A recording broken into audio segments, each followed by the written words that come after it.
Hi, I'm Alan Rose. Welcome to Book Chat. We have with us today Cathlamet poet Dayle Olson.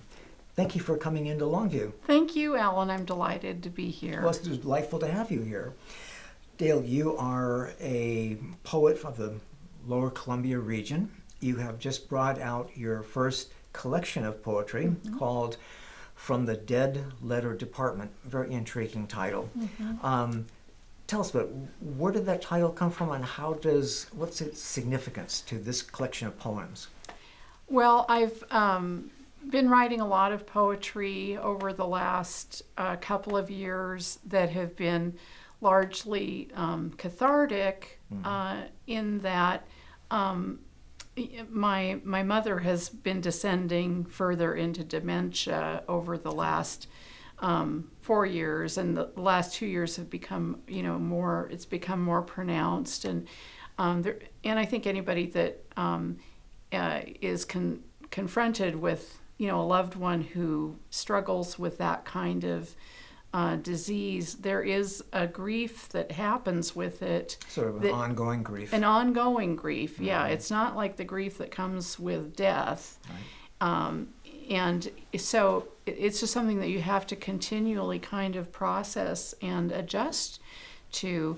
And so for me, my feelings and my grief about that whole process, that has come out in my poetry a lot the last couple of years especially.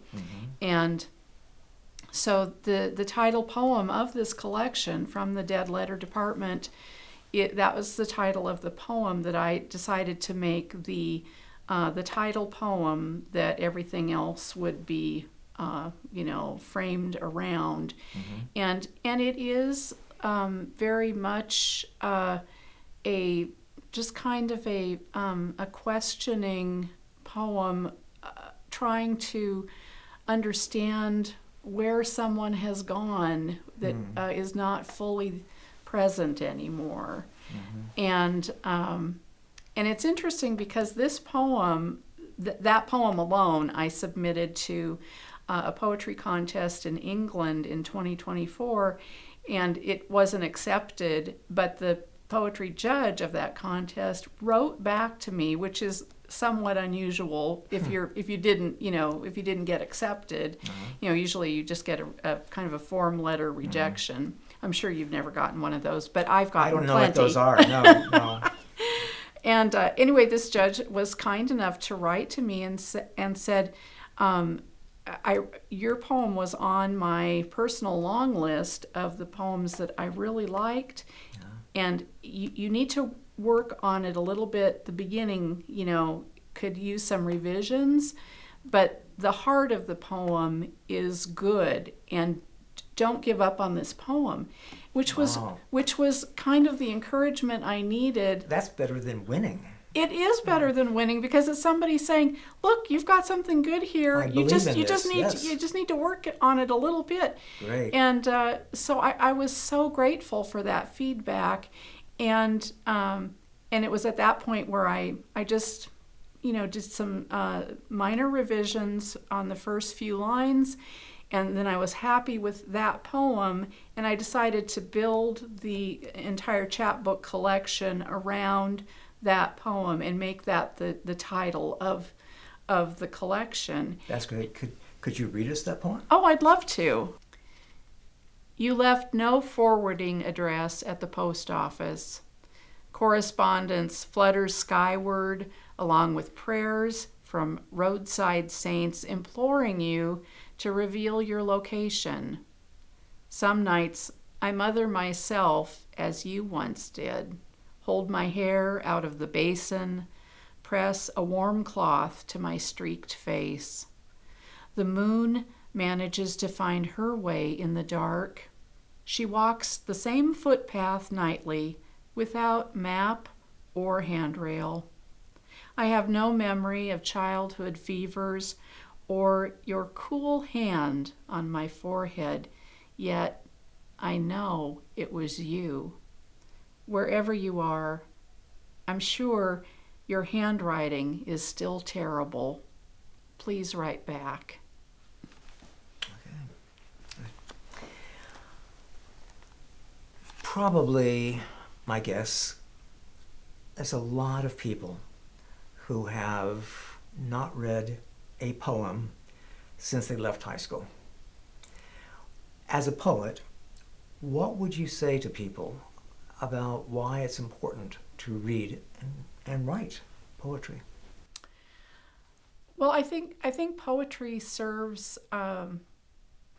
one really important function in our lives, whether we realize it or not, and that is it is a way for us to connect with each other as human beings. Mm-hmm. Poetry finds a way to speak a language between people without necessarily, you don't necessarily have to know that person, yet you're able to make a connection through a poem because it speaks to something within them that they, may not be conscious of, or that they have felt alone in that feeling, and what you have said in a poem makes them feel less alone. There's a kind of resonance going on there. Right.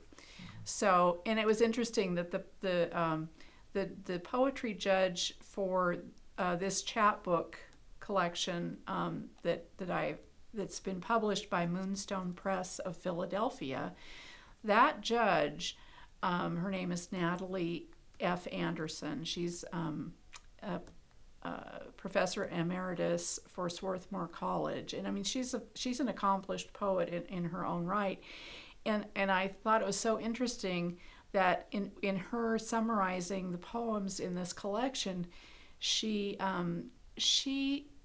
interpreted some of those poems to be kind of recognizing the feeling of the loss of a partner, a life partner. Mm-hmm. Which isn't what I was writing about. Right. I'm writing about the feelings of loss I have about my mother, who's right. in this decline. Mm-hmm.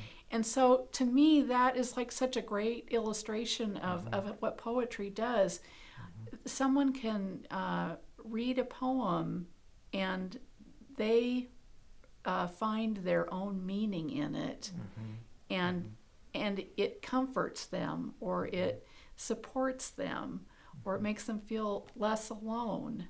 So a poem is sort of completed not only when you write it, but as the other person reads it. Yeah. They're bringing their own wealth of experience and their creativity to it to draw forth a meaning for them. Exactly. It's like a conversation. It's something that you don't have to know the person that's experiencing your mm-hmm. poem, yet you're forming just this kind of temporary bond, which is an exchange of feelings or ideas. Certainly I've had the experience, and I'm definitely not a poet, where I've read a poem and thought, I know this person. Mm-hmm. There's a sense of this bond that you're talking about. There's a sense of commonality, connection, and all I know about this person is simply these words that she right. or he has put on a page. Right. Right. Yeah, I feel that way when I read Mary Oliver. Oh, yeah. Mm-hmm.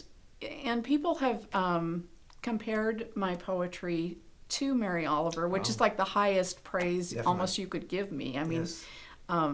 No one has put that in writing, but they've said it to me. And so, I think a poet like Mary Oliver, who has such broad appeal, who's so, if you're going to read a poet, if you're, just wanting to kind of dip your toe into the pool of poetry, I mean, Mary Oliver is a great place to start because her poetry is so approachable and so relatable. Right. And I think people read it and they it just resonates with them. Right. I've recently read a couple of novels, and both those novels included the same line of poetry from Mary Oliver. Oh, wow. In her poem, Summer Day, she ends, "Tell me, what is it you plan to do with your one wild and precious life. And obviously people are resonating to that, you know. Yeah, people know that line. Yeah. And it is something that just kind of, it's a question that once you read that, it sticks with you. And that is, that's the hallmark of a really fine poem, Right. where it sticks with you beyond that initial reading. Yes. Well, Dayle, congratulations. Thank you so much. Good luck to you with your collection of poems that are now out there in the world. Thank you so much, and I'm so grateful to Moonstone Press for selecting this collection as an honorable mention in their annual contest. And I would encourage other poets who are looking for a home to get a first-time collection published to check out the Moonstone Art Center in Philadelphia, because they're a nonprofit. They've been supporting poetry in the Philadelphia area and beyond for over 40 years, and they love to publish first-time poets. So it's a great place to look. Again, congratulations. Thank you, Alan. Okay.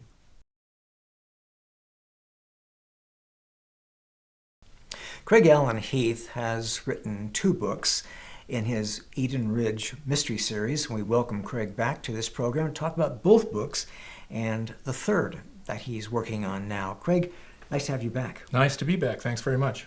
Hey, you've written 2 books now in your mystery series set in the fictional community of Eden Ridge in the Sierra Nevadas. Tell us about the first book, Okay. Where You Will Die. Yeah, the first book is titled Where You Will Die. It's one of what I'm calling an Eden Ridge mystery story. And it's like all of them, it's an amateur sleuth mystery. The person doing the investigating for a murder is not a professional police officer or detective or anything like that. They take it up for a variety of reasons. It's an old, trope in detective types of stories. And in this case, my main character is named Alan Wright. He's a minister. He's rather unconventional. He doesn't belong to any particular church. He has his own thing going. And he has moved from Los Angeles to the tiny town of Eden Ridge to fulfill his dream. He wants to open a spiritual center. This he does. And the woman who encouraged him to move there and who he became best friends with, Ruth McKenzie, it starts off in the first chapter, Alan finds her murdered. Now this is a little bit of a takeoff from it's not quite conventional. Usually the murder victims are unpopular people so that there's lots of suspects, right? Well, in this case, she's like one of the most beloved people in the town, been there for many decades, and everybody loved her, so why would somebody kill her? And therein lies the tale. So he gets to feeling as if he's to blame for some reason. That comes out in the book. And so he decides he needs to investigate and find out what would happen. So Ruth had a set of friends, 5 elderly women that are called the Little Red Hens. And because they were friends with Ruth and because they've become friends with Alan, they decided to sort of become his Baker Street irregulars and start helping him out. And that leads to a lot of little fun scenes. Good, good. And then a couple of years after that, you wrote your second book called Killing Buddhas, which is also set in Eden Ridge. Tell us about that book and also the significance of that title. That was kind of fun to work with. The story becomes it's about 8 months after the first story. Alan's having a bit of success with his endeavor in his spiritual center, and a man that he has admired for many, many years comes to visit to promote his own book and talk at Alan's spiritual center. And like I said, Alan has admired him for many, many years. In the course of the story, it starts to come out that Brandon Frank has a number of unsavory aspects to his nature, which really kind of puts Alan off in that he starts to learn basically a feat of clay story, right? It's like you don't meet your heroes. And so Brandon Frank ends up dead, and then there are several. In this case, he's not liked by a number of people, so there are several suspects. And again, because Alan feels responsible, he brought the man to Eden Ridge. He decides to take up, the investigation, and the Little Red Hens join in again. And now they had so much fun in the first book being unofficial detectives, they've decided that they want to start an official investigative firm, and they accomplish that throughout the course of the story. So they're opening their own detective agency. They're going to actually do it and do it legitimately. And they find a woman who is successful at this, and they bring her in. And we're going to carry on with that through the series too. But about the title, there's a saying from a 9th century Buddhist monk named Lin Chi, and it says, "If you meet the Buddha on the road, kill him." Now, the attitude, or it can have many meanings, of course, but the general idea is we should not think of anyone, ourselves or anyone, as the Buddha or holy, above anybody. We should see that we all have Buddha nature. We're all the same. So the idea is kill that idea that you or someone else can be above another. And so the story is very much about Alan and other people in the story idolizing people, which then dehumanizes them. You don't see them as a human being. So I kind of switched that phrase around and came up with killing Buddhas. Okay, great. I'm intrigued because I've never thought of writing a series myself. What drew you to the idea of writing a series? Or when you wrote the first book, Where You Will Die, were you thinking of writing a complete series? I was thinking of it, but I wasn't really planning it. At the very beginning, I had Alan, I had Eden Ridge, I had the Little Red Hens, and I had Ruth. And that was it. And I just started writing. And I in order to kickstart some action, I said, well, how about a murder mystery? So I killed Ruth in the first chapter. And away we went with that. And I was very much just writing it and discovering it as I went, writing by the seat of your pants, they call it. And sure, I thought about maybe this could be a series, but I didn't make any plans for it specifically. But as I finished the first book and got into the second book, I started to see themes come out that I could work with over the arc of several stories, several books maybe. And so that said, maybe this could be a series. And so I set a goal for myself, especially as I was finishing up the second book, Killing Buddhas. I set myself a goal that said, okay, I'm going to write a third one. We'll do a trilogy, and then we'll see. Does it have the strength? Does it have legs to carry on as a series? But I didn't start out that way, but it's looking very good. I'm kind of pleased with it. So when writing a series, are you thinking beyond number 3, like to 4 or 5 or 6, or what could be happening further down the line for Alan Wright? Now I am. When I was working on the first book, I wrote a history. I had to learn a lot of backstory of people and places and whatnot, so I wrote a history of Eden Ridge. Eden Ridge is actually based on an actual community, right? Right, Paradise, California. My wife and I lived there for 21 years, and it was a beautiful place before the fire. It's going to be a wonderful place someday again, but before then, it was very unique. I describe it as a place where people did not cut down trees to make a town. They sort of made their town in and among the trees, and it was very, very different and very unique and very beautiful. I want to say, as a reader, you really capture the community very well. It becomes very vivid, very real to the reader as we're meeting the people in it and wandering around the town. Thank you. I appreciate it. After I got started and got my feet underneath me, I started wanting to specifically do that, to try to bring out the beauty that I found in that community and assign it to my fictional Eden Ridge. And the community actually becomes, the setting becomes a character in many ways. Yeah, and especially the first one takes place in spring, so I was describing a lot of what Paradise was like in spring, which was very beautiful. And then in the second one, it's midwinter, but it has its own beauty. And a lot of what I bring out in that book is the weather. The weather plays a part. It's very still at first, then it breaks out and open, and then a storm comes in, which was a lot of how winters were there. And in the third one, I'm looking at, it's all going to be about the trees themselves. So anyway, It's just kind of coming around to that. Okay. What draws you to writing a series about the same characters, the same location? Why a series?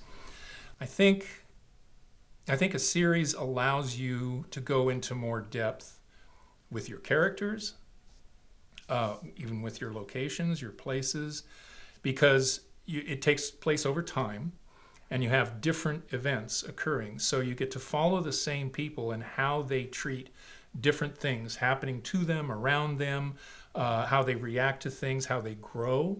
So, you know, a standalone story, it's great. You can get very deep into your characters, but then you go on to another and you get a little deeper because something new happens, and on and on and on.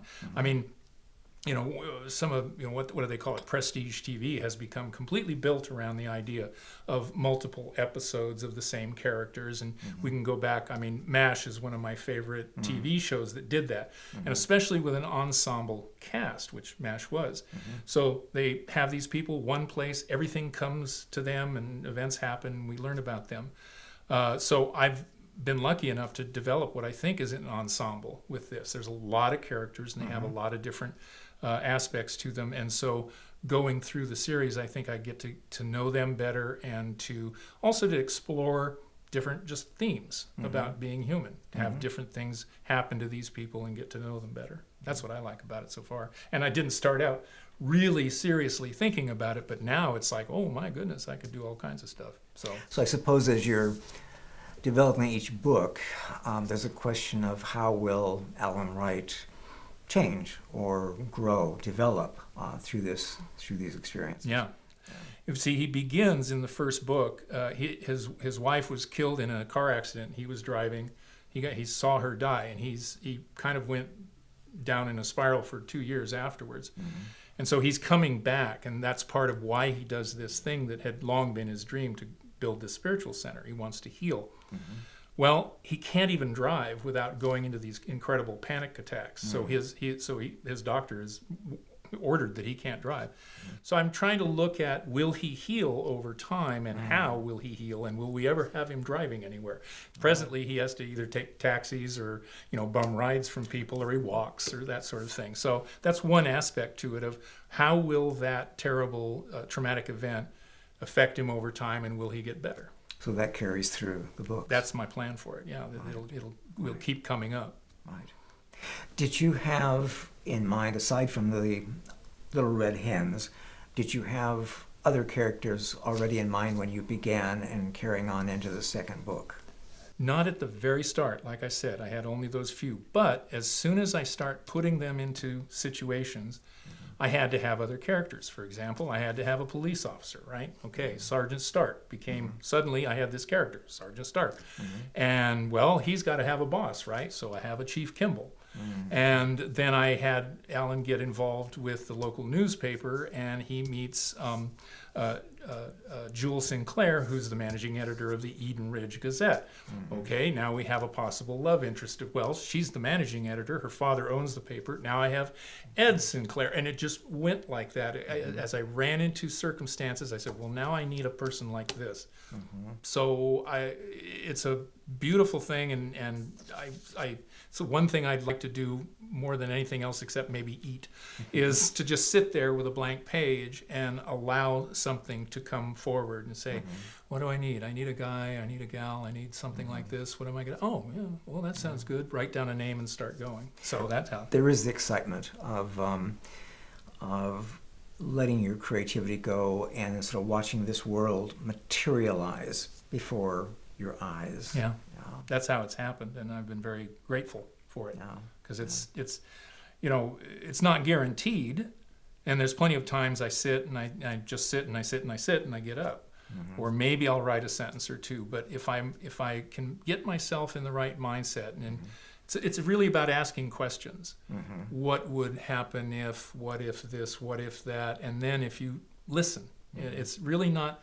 It's not thinking. It's not like trying to make something happen. It's ask the questions, sit a while, be quiet, listen, and trust that something will come out. And then as soon as it does, then, you know, get it down as fast as you can. People who study creativity often comment on the fact that there seems to be this silent partner that the writer is in some way communicating with, maybe at a subconscious level. And at times we very much feel that partnership. Other times when we're sitting alone, we realize that partner's on vacation. Yeah, right. It's not in the room at all. Yeah, right. You know, the story of the muse and all of that actually means something. It's, you know, it's expressed that way as a goddess. But the idea that you have the ability to listen to yourself in the world and hear answers back is very valuable. And I enjoy the process of finding out what the story is going to be as I write it. Yeah. Where creativity can be more about discovery than making up. Than planning it out Yeah, and right. making it happen. Good. Well, Craig, we look forward to reading it. Thank you for joining us. I look forward to writing it. Thanks for having me.